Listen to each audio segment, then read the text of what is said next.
तो वह दिल्ली में बढ़ते प्रदूषण को लेकर केंद्र सरकार का फैसला। केंद्रीय कर्मचारियों के ऑफिस टाइमिंग्स में बदलाव किए गए। पहली टाइमिंग सुबह 9 बजे से शाम 5:30 बजे तक रखी गई है। वहीं दूसरी जो शिफ्ट है वो सुबह 10 बजे से शाम 6:30 बजे तक रखी गई है।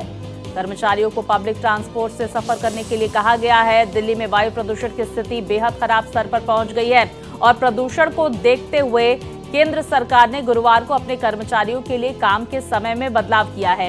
इस संबंध में केंद्रीय कार्मिक मंत्रालय की तरफ से आदेश जारी किया गया है और इसके अनुसार केंद्र ने दिल्ली में गंभीर वायु प्रदूषण के मद्देनजर अपने कर्मचारियों के लिए काम के अलग अलग समय की घोषणा कर दी है। आदेश में कहा गया है कि कार्यालयों में 2 शिफ्ट होंगी। पहली शिफ्ट सुबह 9 बजे से शाम 5:30 बजे तक होगी और दूसरी शिफ्ट सुबह 10 बजे से शाम 6:30 बजे तक होगी। इसमें कहा गया है कि निजी वाहनों का उपयोग करने वाले अधिकारियों कर्मचारियों को वाहन प्रदूषण को कम करने के लिए वाहनों को पूल करने और सार्वजनिक परिवहन का उपयोग करने के लिए प्रोत्साहित किया जाना चाहिए। केंद्र सरकार की तरफ से केंद्रीय कर्मचारियों को यह आदेश जारी किया गया है, जहां पर शिफ्ट में बदलाव किए गए हैं। पहली शिफ्ट सुबह 9 बजे से 5:30 बजे तक होगी और दूसरी शिफ्ट की टाइमिंग 10 बजे से 6:30 बजे तक लागू की गई है। तो केंद्रीय कर्मचारियों के ऑफिस के समय में बदलाव किया गया है। 2 शिफ्ट में केंद्रीय कर्मचारी काम करेंगे। तो दिल्ली में बढ़ते प्रदूषण को लेकर केंद्रीय कर्मचारियों को लेकर यह आदेश सामने निकल कर आया है केंद्र सरकार की तरफ से। वहीं क्या स्थिति है प्रदूषण को लेकर, मेरे सहयोगी मोहित हमारे साथ जुड़ गए हैं। मोहित, आज दिल्ली में प्रदूषण का क्या हाल है? देखिए स्वाति, सबसे पहले आप सभी को गुड मॉर्निंग। और मैं आपको बता दूं कि आज प्रदूषण का हाल मैं स्वयं से बताता हूं। आज मुझे सांस लेने में बहुत ज्यादा तकलीफ हो रही है, मेरी आवाज से भी आपको पता चल रहा होगा। और साथ ही ये 2-3 दिन में ये स्थिति बहुत ही ज्यादा गंभीर हुई है। आपको बताऊं, राजधानी दिल्ली का AQI लगातार 450 के आसपास बना हुआ है, जिसमें कि खासतौर पर 344 पूसा एरिया का और 377 के आसपास द्वारका एरिया। ये मैं आपको 2 दिल्ली के ऐसे इलाके बता रहा हूं जहां सबसे कम AQI है। पूसा में 344, द्वारका में 377। इसके अलावा दूसरे सारे इलाकों में दिल्ली के लगभग 380, 390 और 400, 450 और 527 तक AQI बना हुआ है। और ये इतनी गंभीर स्थिति हो गई है कि अब ऐसा मैं स्वाति आपको बता रहा हूं कि मेरा खुद दिल्ली आने का मन नहीं करता। ये सच्चाई है और मेरे जैसे हजारों लोग हैं जिनका दिल्ली आने का मन नहीं करता है। क्योंकि मैं आपको बताऊं कि नोएडा हो, गुड़गांव हो, फरीदाबाद हो, इन इलाकों में AQI का स्तर काफी सुधरा है। तो आप समझिए कि जो ये बड़े बड़े शहर है, जब यहां AQI सुधारा जा सकता है, यहां पर स्थितियां ठीक की जा सकती है, तो आखिर राजधानी दिल्ली में क्यों नहीं? और ये तो तब हाल है जब दिल्ली के चारों ओर अब आउटर रिंग रोड बनी हुई है, कुंडली मानेसर पनवेल एक्सप्रेस वे बना हुआ है, जिससे कि भारी ट्रकों की एंट्री ही नहीं राजधानी दिल्ली में होती है। BS6 से नीचे के डीजल वाहनों की एंट्री नहीं है राजधानी दिल्ली में। तो आखिरकार ये फिर अब कंट्रोल क्यों नहीं हो पा रहा है? तो इसका सिर्फ और सिर्फ एक ही जवाब है, इच्छा शक्ति और अधिकारी। मैं फिर से कह रहा हूं, ऐसे अधिकारी जो खास तौर पर BS3, BS4 गाड़ियों की एंट्री राजधानी दिल्ली के अंदर करा रहे हैं, ऐसे अधिकारियों पर भी सख्त एक्शन लेने की जरूरत है। और आप यकीन मानिए, आज सांस लेना बहुत ही ज्यादा मुश्किल है। बिल्कुल, देखिए पाबंदियां तो लगा दी गई हैं, लेकिन उन पाबंदियों का सही से पालन कराना भी एक बड़ी जिम्मेदारी है। मोहित, हम आपसे ये भी समझने की कोशिश करेंगे, इस पूरे मामले की सुनवाई आज सुप्रीम कोर्ट में होने वाली है। दूसरी तरफ केंद्रीय कर्मचारियों के लिए केंद्र सरकार ने आदेश जारी किए हैं कि 2 शिफ्ट में उनके जो ऑफिसेज हैं वो चलने वाले हैं। पहली शिफ्ट 9 से 5:30 बजे तक होगी शाम तक। वहीं दूसरी शिफ्ट सुबह 10 बजे से 6:30 बजे तक रखी गई है। बिल्कुल स्वाति, मैं आपको बताऊं कि DOPT के एक आदेश के मुताबिक कल ही ये सर्कुलर आया है, जिसके हिसाब से अब कर्मचारी 2 शिफ्ट में काम कर सकते हैं। और ये ऐसा इसलिए किया गया है क्योंकि सड़कों पर बहुत ही ज्यादा ट्रैफिक का दबाव है। क्योंकि आपको पता है, जब विजिबिलिटी कम होती है तो वाहनों की रफ्तार भी कम हो जाती है, जिसके वजह से जाम जैसी स्थितियां बनती हैं। और अगर राजधानी दिल्ली में आधे से 1 घंटे का जाम लगता है, तो आप समझिए कि यहाँ पर डीजल गाड़ियां अभी भी बहुत ज्यादा तादाद में है, पेट्रोल गाड़ियां। और ऐसा नहीं है कि पेट्रोल गाड़ियों से कार्बन उत्सर्जन नहीं होता है, पेट्रोल गाड़ियों से भी पॉल्यूशन फैलता है, महज डीजल को ही हम दोष नहीं दे सकते। तो डीजल पेट्रोल गाड़ियां भी बहुत ज्यादा है, तो अगर जरा देर भी जाम लगता है और कोई व्यक्ति आज की डेट में आप ये समझिए अपनी गाड़ी को ऑफ नहीं करता है, इंजन ऑफ नहीं करता है, तो पॉल्यूशन बढ़ना लाजमी है। यही वजह है कि सड़कों से ट्रैफिक का लोड थोड़ा कम करने के लिए केंद्र सरकार ने भी अपने कर्मचारियों के लिए एडवाइजरी जारी की है कि वो 2 शिफ्ट में आ सकते हैं। और साथ ही कार पूलिंग की भी उन्होंने सलाह दी है कि आप पब्लिक ट्रांसपोर्ट का इस्तेमाल कीजिए, कार पूलिंग का इस्तेमाल कीजिए, क्योंकि आप समझिए राजधानी दिल्ली में अधिकतर जो लोग हैं वो बाहरी इलाकों से भी आते हैं। जैसे कि मैं खुद नोएडा से आता हूं, कुछ लोग गाजियाबाद से आते हैं, कुछ गुड़गांव से आते हैं, कुछ फरीदाबाद से आते हैं, यहाँ तक कि रोहतक और मेरठ से भी लोग आते हैं। तो फिर मेरठ या रोहतक के भी लोग हैं, अगर वो कार पूल करके साथ में आते हैं तो राजधानी दिल्ली में या यहाँ के ऑफिस पर, यहाँ की सड़कों पर दबाव कम पड़ेगा। बिल्कुल, देखिए, क्योंकि दिल्ली में लगातार जो लोग रह रहे हैं उनका दम घुट रहा है, गैस चैम्बर में तब्दील होती हुई राजधानी दिल्ली नजर आ रही है। मोहित, देखिए, जिस बात का आपने जिक्र किया और हम भी कह रहे हैं कि पाबंदियां तो लागू की गई हैं, लेकिन उनका सही से पालन कहीं ना कहीं नहीं कराया जा रहा है। यही वजह है कि प्रदूषण के स्तर में राजधानी दिल्ली में गिरावट नहीं देखी जा रही है।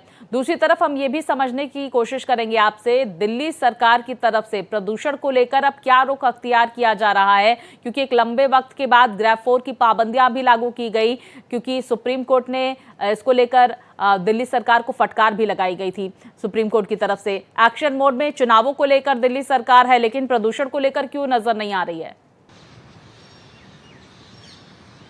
स्वाति, अब दिल्ली सरकार का तो कहना ही क्या, ऐसा लगता है कि दिल्ली सरकार सारे काम और सारी कार्रवाई सिर्फ कागजों में करती है, जिसे हम कागजी कार्रवाई कहते हैं, और धरातल पर कुछ दिख नहीं रहा है। 2-3 फव्वारे छोड़ देने से, 2-3 वाटर स्प्रिंकल्स छोड़ देने से, या सड़कों पर मैनुअली जाकर फोटो खिंचा देने से, या फिर सड़कों को रिपेयर कराते हुए जाके फोटो खिंचाने देने से आपकी जिम्मेदारी पूरी नहीं हो जाती है। दिल्ली की सच्चाई ये है कि दिल्ली में अब सांस लेना दूभर हो गया है, और ये भी एक सच्चाई है कि दिल्ली सरकार खासतौर पर ना तो पॉल्यूशन को रोक पा रही है, ना ही अपने नेताओं को, मंत्रियों को, एक एक करके नेता मंत्री भी एक एक करके पार्टी छोड़ रहे हैं, लेकिन पॉल्यूशन है कि दिल्ली को छोड़ने का नाम नहीं ले रहे हैं। मोहित, ये भी समझने की कोशिश करेंगे, बीते सालों में हमने देखा दिल्ली में प्रदूषण के मद्देनजर ऑड इवन का फॉर्मूला भी लागू किया गया था दिल्ली सरकार की तरफ से। इस साल ये फॉर्मूला क्यों लागू नहीं किया जा रहा है? वजह क्या है इसके पीछे? क्या कहना है सरकार का इस पर? स्वाति, आपको बता दूं कि पिछले साल भी दिल्ली सरकार ऑड इवन फार्मूले को लेकर आने की चर्चा कर रही थी, जिसके बाद सुप्रीम कोर्ट से तल्ख टिप्पणी की गई थी, और जिसमें सुप्रीम कोर्ट ने कहा था कि मुझे आप सिर्फ फायदे बताइए और बताइए, आंकड़े दीजिए, क्या वाकई ऑड इवन लागू करने से दिल्ली की आबो हवा में कुछ तब्दीली आई है, कुछ परिवर्तन हुआ है, कुछ बेहतरी हुई है।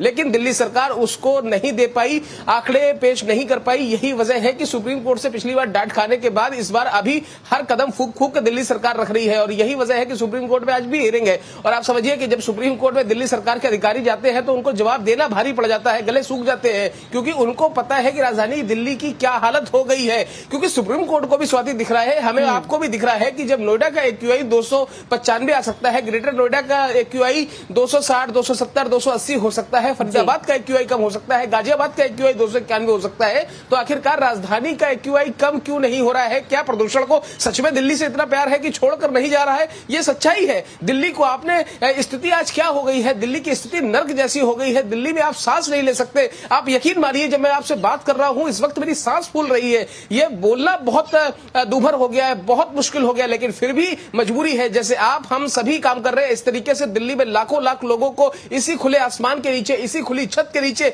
सांस लेने के लिए उन्हें मजबूर होना पड़ रहा है। सांस लेने के लिए वो बेचारे मजबूर है, वो कैसे जिए, कैसे सांस ले? ये सच्चाई हो गई है आज दिल्ली की।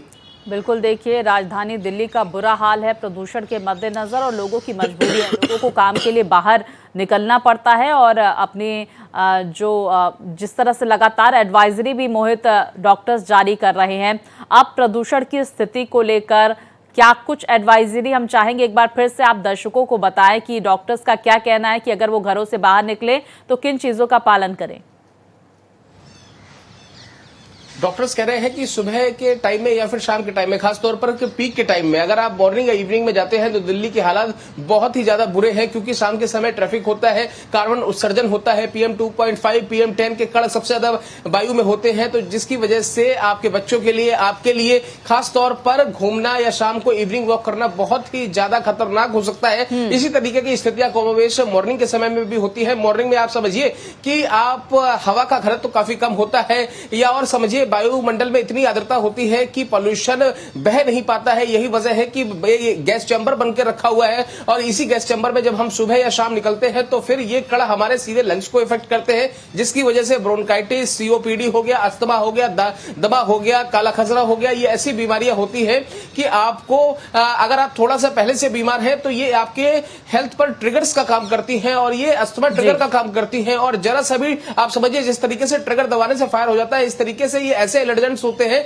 इनको आप जरा सा भी ट्रिक कर दीजिए, ये तुरंत आपकी हेल्थ पर असर करेंगे और आपके लंग्स को डैमेज कर रहे हैं। आप यकीन मानिए कि आज की डेट में सबसे ज्यादा छोटे बच्चे और खासतौर पर पुरुष प्रभावित हो रहे हैं, क्योंकि उनको बहुत ही ज्यादा हम देखते हैं कई बार उनको निकलना पड़ता है, बाहर निकलना पड़ता है। छोटे बच्चे खेलने के लिए निकलते हैं और वहीं पुरुष जो है या फिर जो कामकाजी महिलाएं हैं उनको ऑफिस के लिए निकलना पड़ रहा है। और ये स्थिति हो गई है कि अगर वो बाहर निकलेंगे तो ऐसी बीमारियों की चपेट में जरूर आएंगे। बिल्कुल, देखिए सांस संबंधित बीमारियों में इजाफा हो रहा है। यही वजह है कि डॉक्टर्स कह रहे हैं कि अगर जरूरी ना हो तो घरों से बाहर ना निकले। और यही वजह है कि दिल्ली सरकार की तरफ से 50% जो एम्प्लॉयज है वो वर्क फ्रॉम होम काम कर रहे हैं और केंद्र सरकार की तरफ से आदेश जारी किया गया है केंद्रीय कर्मचारियों को कि 2 शिफ्ट में ही अपनी टाइमिंग्स में आप ऑफिस आइए और पूल व्यवस्था को लागू कीजिए। बहुत शुक्रिया आपका मोहित, तमाम जानकारियां हम तक पहुंचाने के लिए।